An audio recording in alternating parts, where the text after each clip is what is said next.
Assalamualaikum warahmatullahi wabarakatuh. Perkenalkan, nama saya Krisna Rizky Firdaus, NPM 54211180111, Prodi Agroteknologi semester 7, kuliah Hukum Agraria. Di sini saya akan mereview jurnal atas nama Trisakti SHCN dengan judul Penataan Hak Guna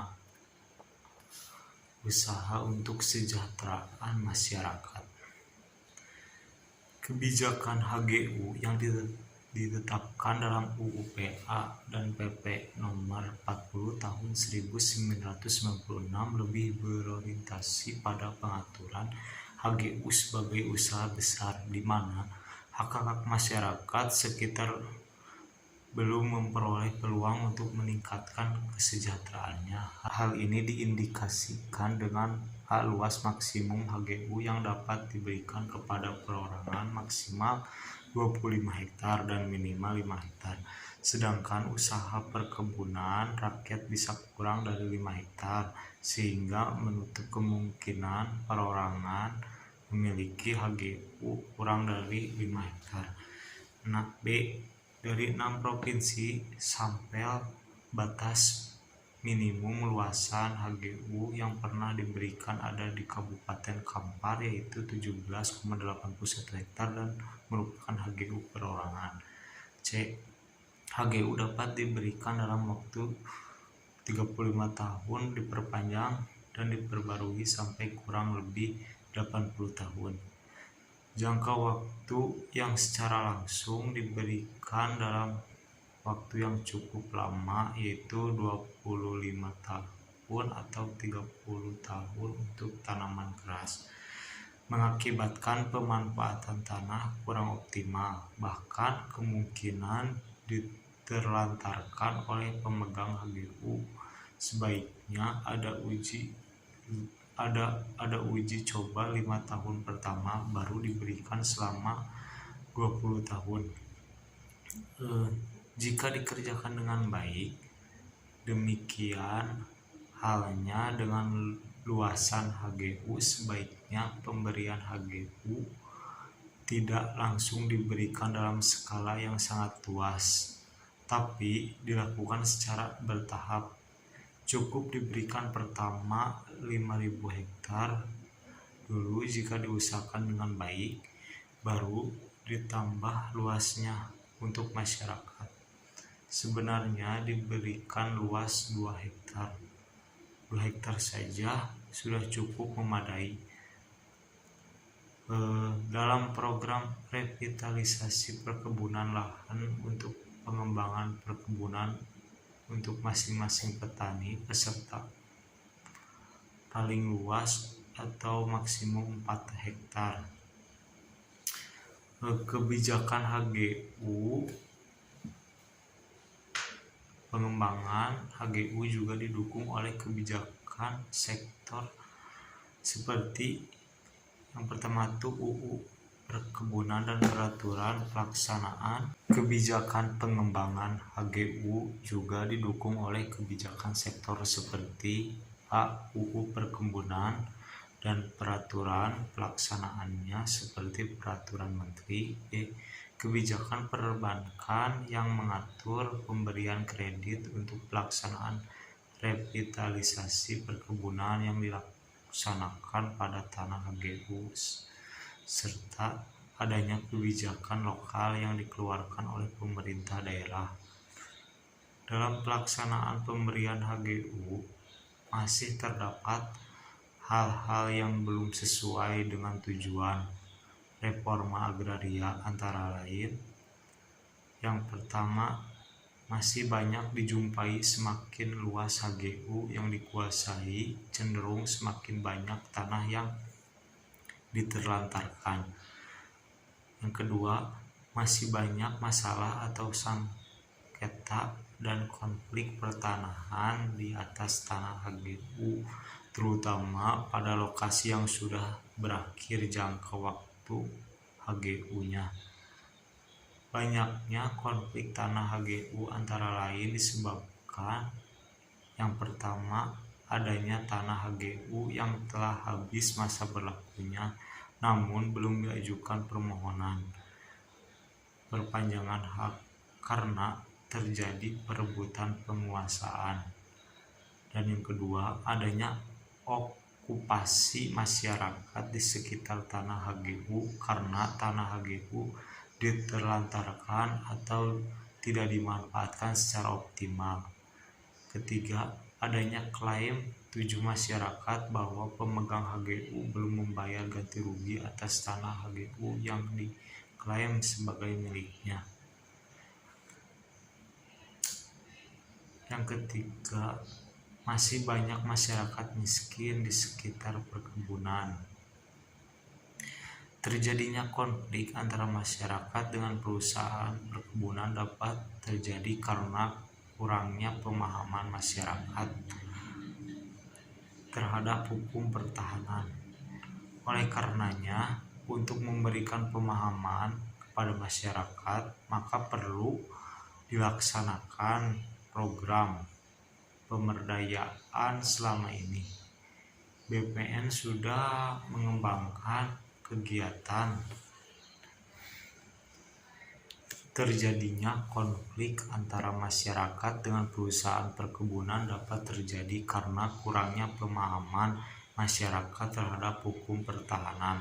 Karenanya, untuk memberikan pemahaman kepada masyarakat, maka perlu dilaksanakan program pemberdayaan. Selama ini BPN sudah mengembangkan kegiatan pemberdayaan masyarakat baik melalui program Pokmas Darti, BNAH maupun program lainnya. Pemberdayaan kelompok masyarakat sadar dan tertib pertanahan POKMAS sebagai institusi lokal merupakan langkah penting dalam meningkatkan partisipasi masyarakat dalam pengelolaan pertahanan secara mandiri.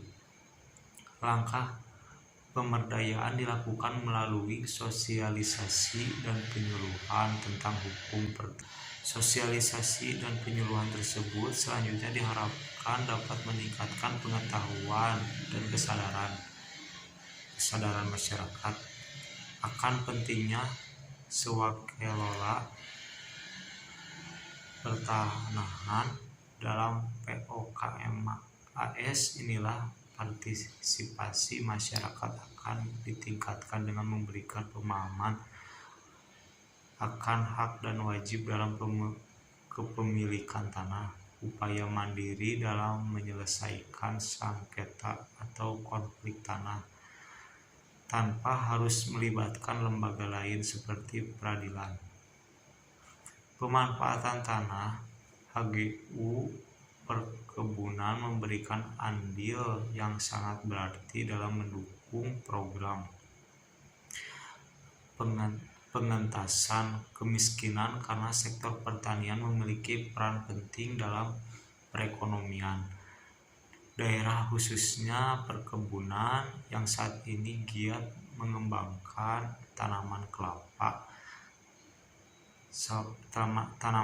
sawit, karet, dan kakao. Dengan pertimbangan komoditas tersebut mempunyai peranan yang sangat strategis sebagai sumber pendapatan, mempunyai prospek pasar, mampu menyerap tenaga kerja, dan mempunyai peranan dalam pelestarian fungsi lingkungan hidup. Sektor perkebunan terutama di Sumatera mampu memberikan kontribusi yang cukup tinggi terhadap PDRB. Beberapa model penataan HGU perkebunan terkait pembangunan wilayah secara nasional, regional, dan lokal yang ditemukan antara lain: yang pertama, model inti plasma. Tanah disewakan oleh perusahaan. Setelah jadi kebun, dilakukan penilaian oleh TP3D. layak atau tidak. Jika dinilai layak, maka hasil dari kebun dikembalikan untuk membayar kredit 30% kepada perusahaan, 70% untuk petani. Dan yang kedua, model KKPA, dibentuk koperasi yang mewakili kelompok tani. Di dalam kelompok tani ada masyarakat. Masyarakat mempunyai lahan garapan diserahkan pada perusahaan untuk membangun kebun sampai produksi. Dengan perjanjian perusahaan mendapat 30%, masyarakat mendapat 70% dengan dibebani kredit dari membangun kebun untuk perusahaan melalui bapak angkat atau Bank Mandiri, BRI atau BNI. Kalau sudah layak, dikonversi menjadi hak milik dan diredistribusikan sertifikat hak milik yang dijaminkan.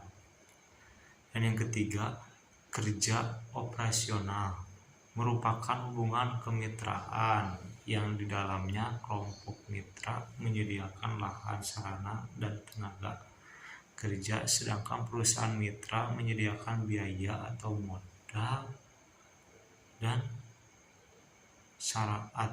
sarana untuk mengusahakan atau membudidayakan suatu komoditas perkebunan.